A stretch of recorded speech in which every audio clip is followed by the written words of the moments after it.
and share that with you. I won't be able to read the whole thing, forgive me, but I will just, so Emily Hauze is a freelance photographer and a writer, but she's most proud of the depth she has earned among her wide social media following as the Amriki Sindhiani. That's who I am.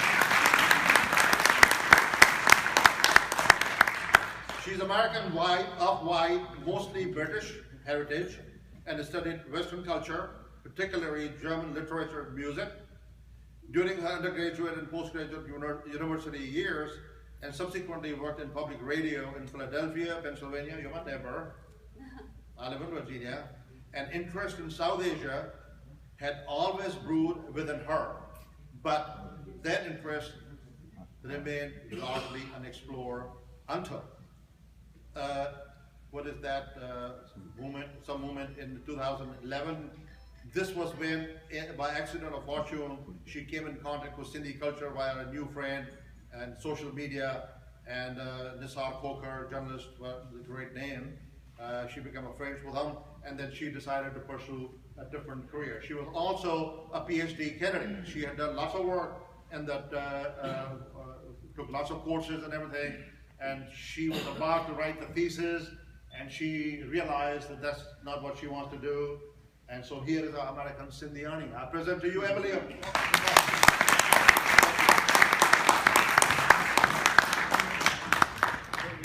Thank you so much. Let's see if this will make this. Yes, so it was on that laptop, I believe. This one? No, the one in down.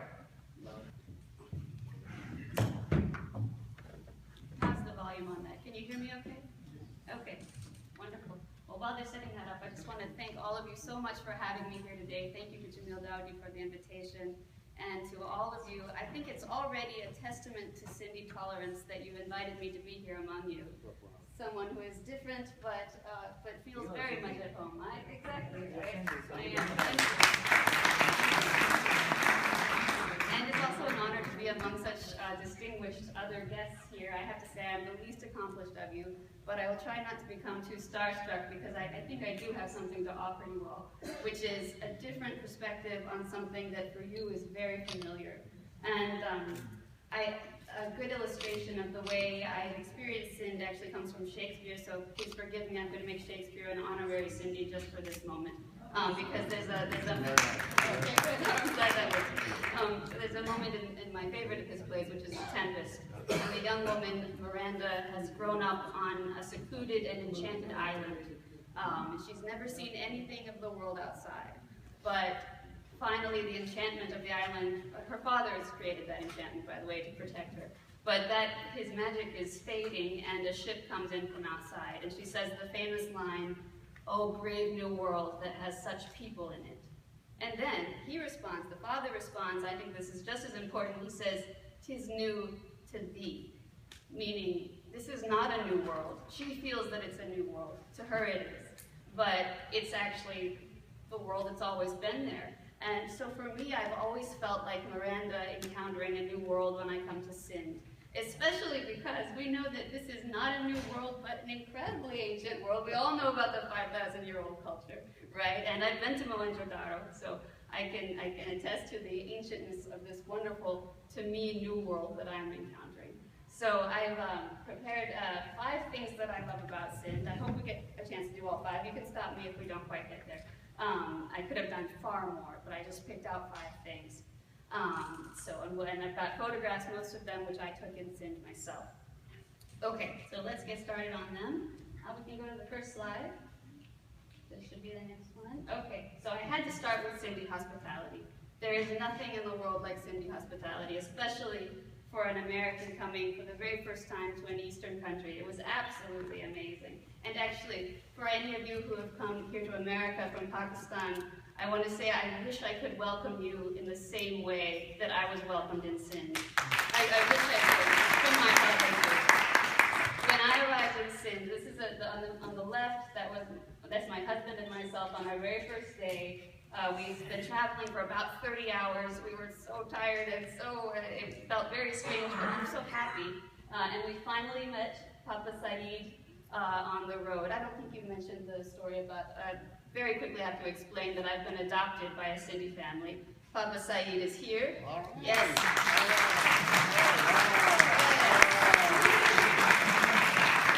And also my Saeeda Sangi is there, and two of my siblings are here with me. Yes.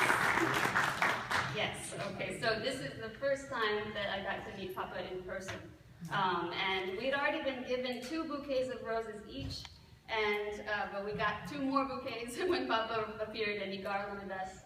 And the other photograph is, I received similar welcomes everywhere I went. That was in Nawab Shah, the second one, literally being showered with rose petals. And what a dream that was. And I wish I could do that for all of you here. Shower you all with the same number of roses. But our roses here don't smell as good as the ones in Sindhi. They really don't, right? Sindhi roses are amazing. Okay, let's go to the next slide. So this shows you my rebirth as a true Sindhiani, as a true Sangi. You can see me here with my Ami. We're sitting in the house of the new house of my sister who had just gotten married the day before. I think you can see there the genuine love that my Ami feels for me and that I feel for her, and that this is a true familial relationship. Even though I was born here, no biological connection, there still is a very real connection. Okay, let's go to the next one. And this is when I went for the first time with Papa to our ancestral village of Vikyasangi, where I was treated with just as much respect and honor by all the villagers there. It was wonderful. It was a sunny December afternoon that I spent with them drinking tea and enjoying their company. Okay, the next slide. Now, since I've been asked to be critical, it was difficult for me because I have so many good things to say about Sindh. I have also picked out some sort of negative sides to talk about here. There's nothing negative about Sindhi hospitality, but there is the issue of intimidation. That this is kind of how many Westerners think of Pakistan, think that this is too dangerous. I can't go there. Even some among you, I think people who have lived here for a while are even kind of afraid to go back to Sindh at times because of security issues. And there are some real concerns there, but at the same time, part of that is just an issue of image. And I felt incredibly safe the whole time I was in Pakistan. But of course, I was also guarded. I was well guarded. The picture here shows our arrival. Before we went to Larkana, we stopped in Hyderabad for breakfast at the Indus Hotel. And we were kind of amazed to see that even guarding a hotel, there were a couple of guys with really big guns looking very intimidating. That's part of the image that needs to change in the West. And also, of course, it does mark certain problems in the country, obviously. It's not an entirely safe country, so that's somewhere to go with that. Okay, let's go on to the next. And like I had, but I think there's a lot of training that could happen with traditional Sindhi methods if there were some way to do that in a more organized way. So that's my suggestion for that. Number 4, the language. I do love the Sindhi language. I think probably everybody who has noticed me here in these different talks, which have been all in Sindhi, probably all been thinking, how much does she understand, right? And the answer to that is, I say it's about half, but it's not always the right half. But yes. But I will learn. I am absolutely determined to learn Sindhi. I'm learning slowly. And the picture that I've chosen for this is Sahar Shah. I'm sure most of you know her, a famous poet whom I got to meet at the home of my friend Johnny Agro at a Mushaira last year. And the very special thing about this, I had never met her before, but she took me in and treated me like her own daughter. And I sat next to her on the couch with this notebook, and I was sounding out what she had written in Sindhi characters. I can read Sindhi characters, and but I can hardly pronounce it. And so she was helping me to pronounce it, and it was like a new childhood. I've learned a number of languages before. I love languages, but Sindhi is the only one into which I feel like I'm being reborn as a new person, almost. Thank you. One more picture on this topic from the same night. We've got Hassan Mushtabag, a friend of mine, and also Noor, is your Noor Padasha, and in the same there.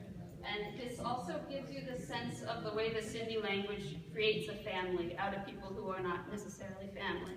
And being around, listening to poetry that I couldn't understand very much of at all at the time, it didn't matter that I couldn't understand it necessarily because I was still being included. And that was a beautiful thing. Okay, next slide. How to improve it? Sindhi is hard. Sindhi is not an easy language, especially for someone like me coming from an English-speaking background. There are a few resources out there, but not very many. There's a pretty good textbook that was written several decades ago. I think it needs to be updated. These are a couple of my treasures. One of them is edited by Ms. Madam Hussain, who is here, and I'm really glad to see you because I knew you from this book. That's a beautiful trilingual edition of selections from the Shador Sala. And I also have a complete version, which is English and Sindhi. Even so, I think there's a lot of improvement and more translation that could be done even of those basic texts. And I have a secret plan that's not a secret anymore because I'm going to tell you, which is that once I've learned Sindhi, maybe 10 years from now, I would love to write a new textbook for English speakers. That's something I would like to contribute. And the very last thing doesn't even have a downside. So the very last bit, the thing I love about Sindh, we can go on, is the spirit, the enthusiasm. I think the enthusiasm more than anything else has brought me to you all. These are just some of the bright, brilliant children of Vidya Sanghi. And one last picture is here at Shah, which is, I think, embodies the gentle, tolerant spirit of Sindh. And I will leave it there. Thank you very much.